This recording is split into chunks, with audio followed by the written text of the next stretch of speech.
Hi Taurus, how are you? Yes, I know it's late. I'm sick.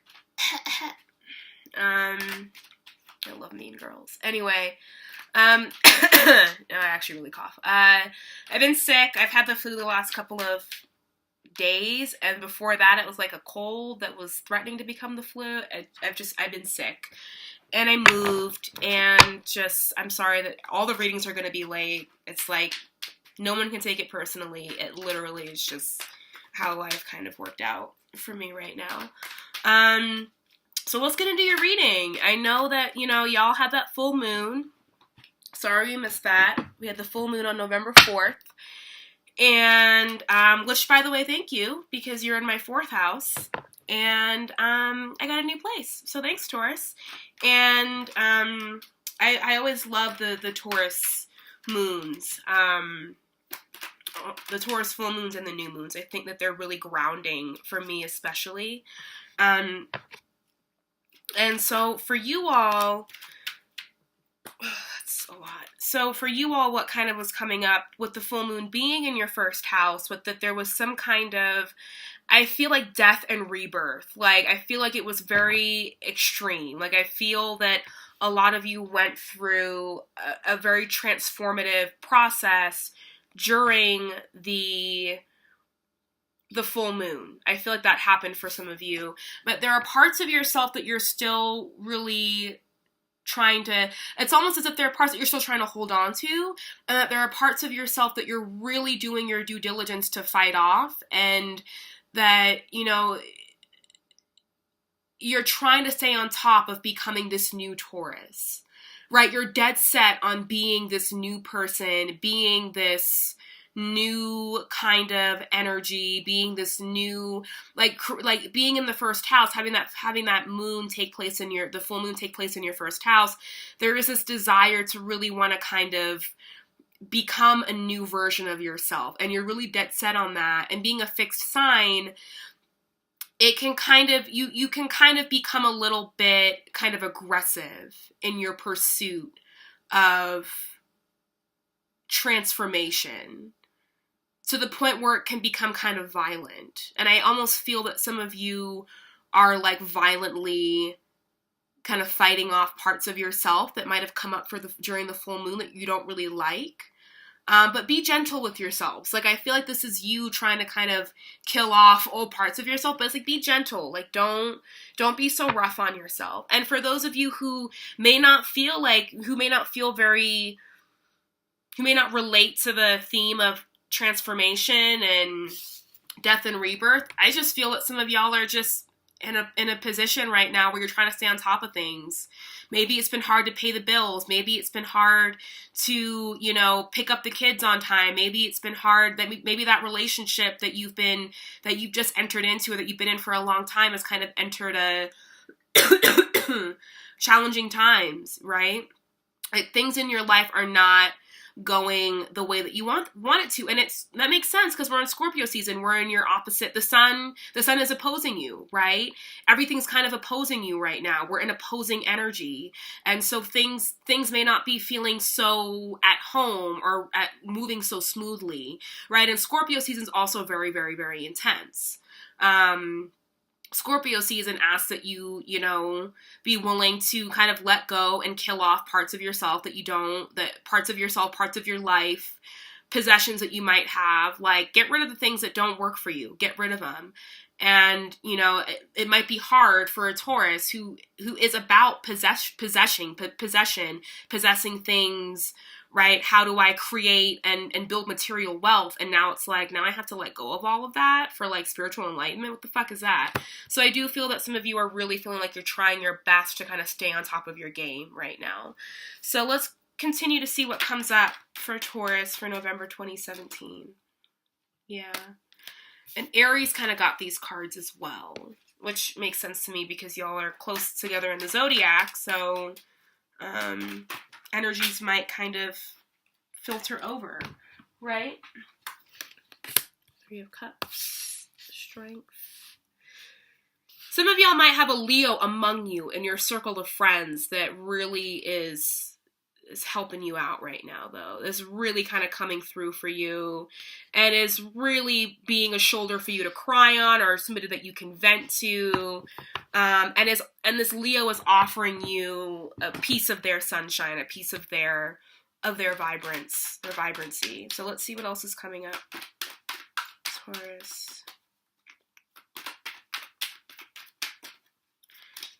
Taurus, November 2017.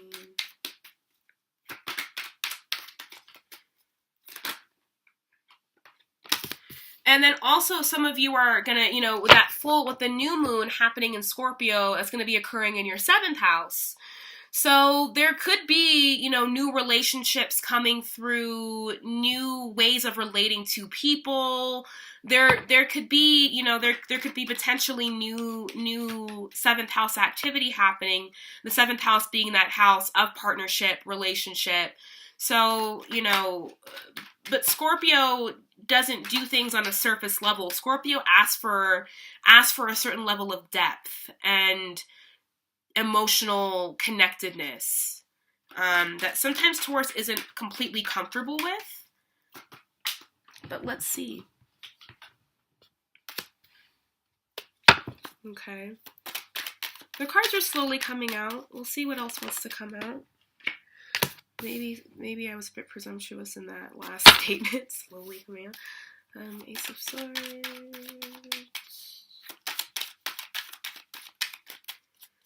I can already feel this might be a difficult reading. We'll see what happens though. I feel like there's some kind of, I feel like y'all are like in hyper protection mode. I feel like some of you, there's like a few of you that I'm like a good amount of you that I'm like doing this reading for that are like in super protection mode. Like in super duper like, don't fuck with me, don't like take 10 feet back. Take 10 feet back. Like, you're too close right now. If I turn my head and my hair whips you in the face, you're too close. Back up even more. And I feel that a lot of that is happening, again, because I feel that Taurus is a fixed energy. And I know fixed energy because I'm a fixed sign. I have a lot of Taurus in my chart. And so when a fixed energy, when a fixed sign gets kind of used to how things are going, and then here comes the full moon in your 1st house asking you to kind of destroy and transform or end or kind of remove parts of yourself that you've gotten really comfortable with or have gotten to really know. And now like you have this aspect you have this moon coming into your 1st house that's shining a light on parts of yourself that aren't really healthy for you or healthy for anybody else or aren't really working out too well for you, right? Like it can be a little bit jarring because then you feel like my comfort zone is being toyed with, like my security blanket is being toyed with. And the last sign that you ever really kind of want to, like, you can pull things from an Aquarius and we'll just kind of be like, all right, like, okay, I'm going to try and like dance my way through this and like make it. But with a Taurus, it's like, what are you doing? Like, don't do that. Like, I had things set up the way that I needed them to be set up. And now you're threatening like this whole thing, this whole foundation, this whole sense of who I am that I've created. And so I feel that a lot of you are feeling really protected. And that's why I mentioned that this reading might be difficult, because I feel like as a result of that protection, nothing can come in and nothing can come out. So I'm having a hard time gauging, like why is this Ace of Swords here? We're going to be pulling a lot of clarifiers. So let's see.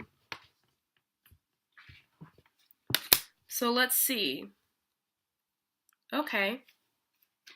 And on the bottom of the deck, we have the Page of Cups. So like I said before, I feel that as the new moon in Scorpio approaches in your 7th house, might be some new offers, potentially water signs, right? Scorpio's coming in, Cancers, Pisces coming in, or maybe a situation that you've already been involved with, right? Like that this is a situation that kind of is weighing heavily on you, right? So let's see what's going on. Let's take a look. It was a weird smell. Anyway. Are some of you drinking coffee right now? Because like I don't have coffee at the like I haven't made coffee and but I'm smelling coffee. So I'm wondering if like some of y'all are like drinking a lot of coffee at the wrong times. Like if you're drinking coffee at 9:00 at night and you have to be up at 7, don't do that.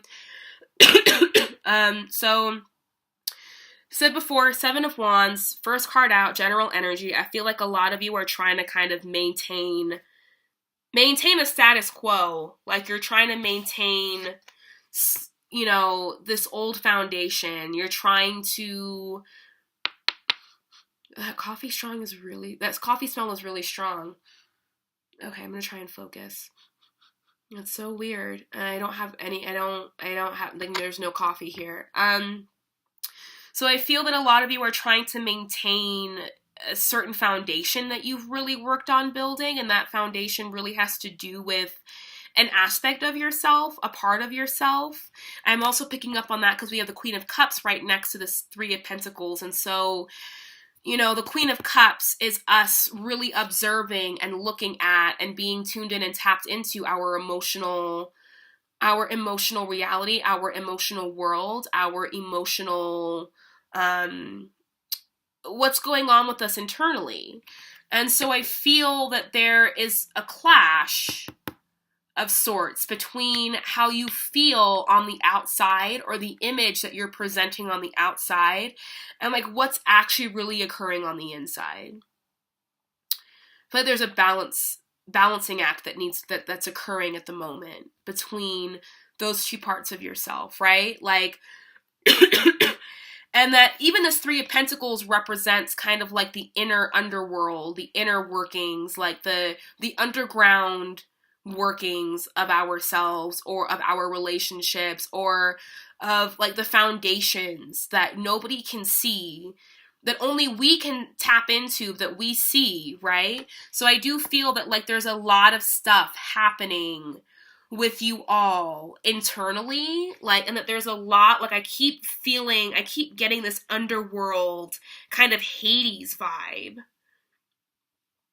Like the underworld. I can't shake that.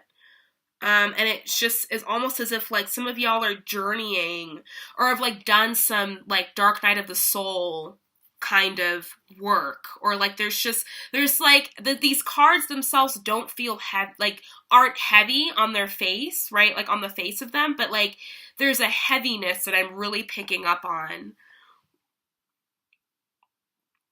Let's get clarification. Let's get clarification for this Three of Pentacles. Can I get clarification for the Three of Pentacles? Okay. So, yeah. The Death card.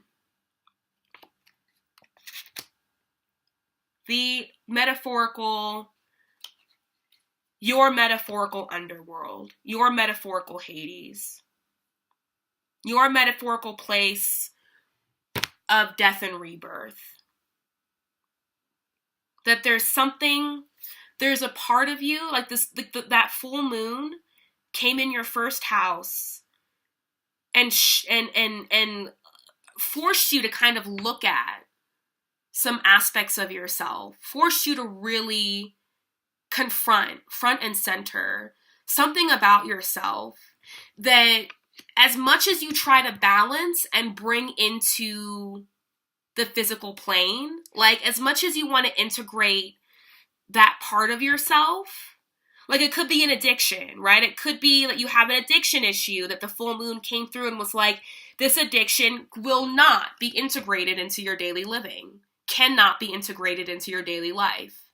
It will destroy your daily life, but you cannot integrate. It's like, I used to be a counselor at a rehab facility, and I myself am a recovering addict. And, you know, one of the things that a lot of people say is that, like, we try to force ourselves, or we try to believe that we could use drugs recreationally, or that we could use You can shoot up heroin like maybe once or twice a week. Like, it doesn't work like that. Like, these are parts of yourself.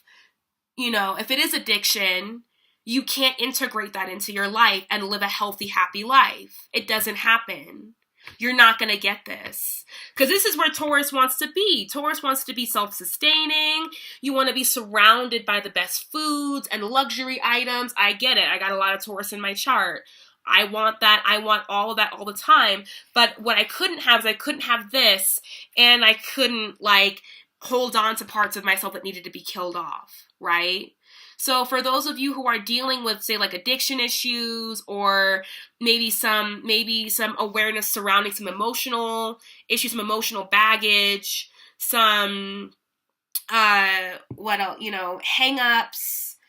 old trauma, old pain, because Scorpio season, Pluto is all about how do we heal and how do we move on from and acknowledge trauma, childhood trauma, and how can we integrate the pain, and how can we integrate the lessons that we have had to learn through trauma into our grown-up adult life today, right? So it's like, how do I integrate these new realizations, these new painful, emotional, intense realizations, either about an addiction problem that I have, or a relationship where I'm either being abused or I'm being abusive, or childhood trauma from years and years and years ago that might have come up with the full moon. Now you're being faced with these parts of yourself, and you're like, how can I integrate these aspects of myself into, some of them you can't, some of them you're going to have to kill off and let go. You can't do it. You literally can't emerge from death and then think shit's gonna be the same. This is you thinking that shit can still be the same. That I can have my death and I can have my rebirth and I don't have to lose anything in the process. Because Taurus is possessive. Second house issues. Possessiveness, how I possess myself and others, my own possessions, my material possessions, the things that I accumulate in this lifetime. You're going to have to you can't have all of it, right? And it's really, it would be, it would be a good idea for you. So really, while we're in Scorpio season, tap into the Scorpio within you, because that's your opposing sign. And we all have our opposing sign within us, right? I'm an Aquarius. I got a Leo, somewhere in me that wants to shine bright and roar and be the king of everything, right? That's just that's a part of me. I let her come out every now and then. You know what I mean? And it would be a good idea for you to really look at and take into, and this is also for Taurus risings. I feel this is very strong, because if you're a Taurus rising, then you have Taurus in your first house and you had the full moon in your first house. It's not just a passing transit. This is what, this was also a huge part of your natal chart, of having that full moon in your first house. It wasn't just it's not just a general kind of aspect for you. It is your natal aspect. So I would definitely suggest that if, really tuning in and tapping into your Scorpio energy and really getting in touch with the part of you that is okay with death and rebirth and letting things go. Killing off parts of yourself that aren't working for you. I mean, if you have to fight this hard to kind of keep them around, then it's they're probably not meant to be there anyway. You know what I mean? It's you shouldn't have to be in this energy. This is you resisting something. This is you trying to stay on top of something that you're really trying to integrate. But it's not, you can't integrate it. There's a part of you that you're still trying to believe and convince yourself that you can hold on to, even though that behavior has created dysfunction and unmanageability in your life.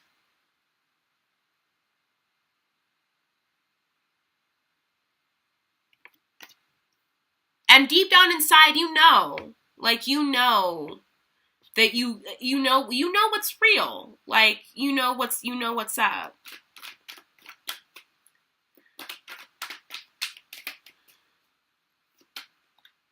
And I do feel that some of you are gonna cut away. Like, I feel like the end goal to here, like the way in which you get here and you feel whole, sometimes in order to feel whole, you gotta cut something off. Sometimes in order to feel like a balanced, well-balanced, fully realized whole requires that we cut a part of ourselves away. I don't know if that makes any sense.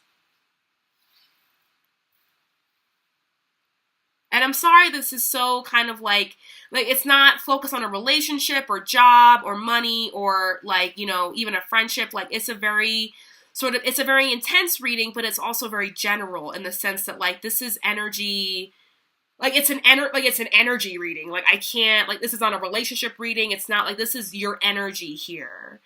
This is like first house, maybe even 12th house energy here. Like, y'all, in order for you all to get to feeling like this, to feeling secure in your power, right? Feeling secure in your ability to create and generate all the things that you want, like, you may have to let go and cut away some stuff. You might have to do that.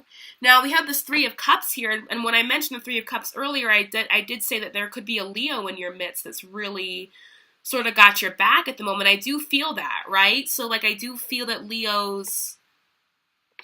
I feel like Leos went through this with the solar eclipse. Like, they had this, like, hardcore. So they kind of know what you're going through. They know what you're dealing with. I do want to pull clarification for the Three of Cups. Can I get clarification for the Three of Cups, please?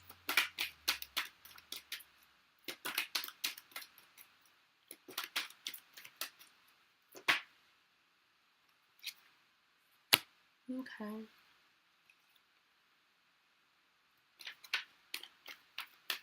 Okay. So I think for some of you, I feel for some of you, I say I think. To me, the two are synonymous. So I feel that for some of you, amongst your friends or in your community, there is a past relationship. There is a past love. There is a past situation. But I feel like it's got to go. I feel like you need to be here. You need to be in your independence. You need to be in your power. And this relationship, like, it may not even really be a relationship that's still happening, but it could just be a situation where you still feel very emotionally attached to the person, or you have fond memories of the person. That's great. But let it go. Cut it off. Let it go. Because maybe this situation was a third-party situation. Right? It could have involved a Leo.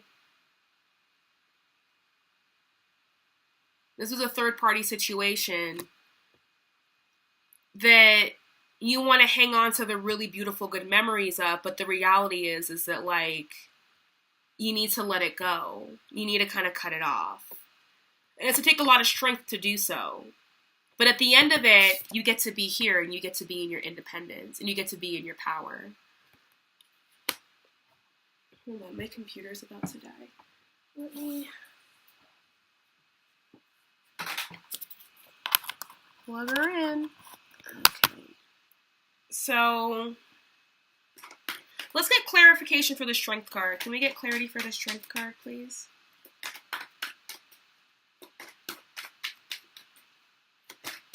Clarification for the Strength card.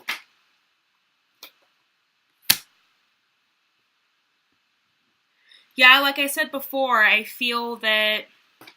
So you have a past situation here that actually, hinders your ability to think clearly. Like, and you need to use this sword, this ace, to kind of cut off, whatever remaining ties you have with this person, or with this, not even this person, but with this memory, right? This kind of skewed, not really too realistic view of this relationship, right? And you need to kind of cut away at that, because you do have a new situation here. This is fresh energy. This is new energy. This is powerful energy. But it's also got the Nine of Pentacles underneath it. So I feel that, like, the situation still allows you to be in your independence, still allows you to, it will allow you to feel really, really good about yourself.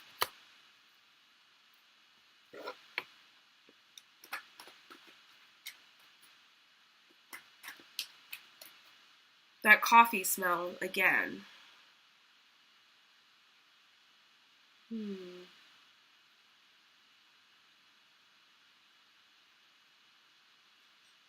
I feel like some of y'all are definitely drinking a lot of coffee late at night.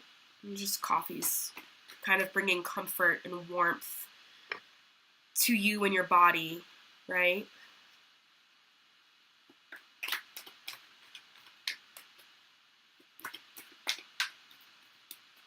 We hold on to idealism sometimes in certain relationships. We idealize the people that we've been with. We romanticize about them. And then we create these ridiculous ideas of what our past lovers were like.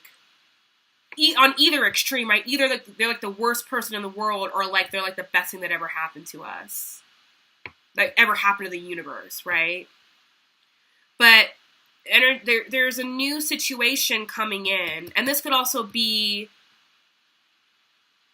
if you're currently in a relationship, that like that like there needs to be a letting go. Maybe in a previous and maybe when you're in your relationship there was a third party situation, or there was a situation where you're just really reminiscing on the past, and you kind of need to let go of that and move forward with a new sense of renewed sense of emotional connection with this person is what you need.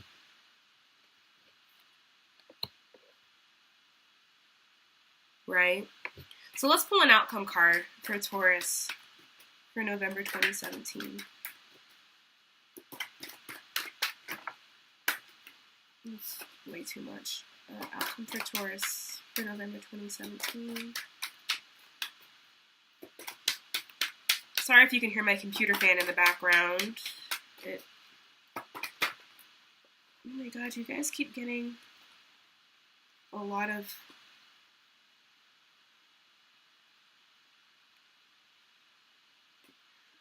Okay, we'll go with that. Ten of Pentacles, Page of Swords. So I feel that if you all are meeting a new person, an Aquarius, a Gemini, or a Libra, and an air sign, that there is the potential for great abundance, great emotional, great material abundance, and with this person, that like things can be really great with this person. And I do feel that a lot of you kind of get comfortable also wielding this Ace of Swords, and you're like, this Ace of Swords, and being able to kind of cut away at the things that don't work for you. I feel that some of you definitely like, all right, like I will comfortably cut away at the things that aren't really working for me. I can do it. I can do it. I will try. But I also am reading this as like an air sign having the potential to really sort of up your game, up your Nine of Pentacles game to a Ten of Pentacles game. And things becoming really beautiful and nice with that person. So yeah. That's your reading, Taurus. Sorry it was all over the place and felt really intense. if you want a personal reading with me, you can contact me. I left all of my info below in the description box. And I love you guys, and I will see you all next month. All right.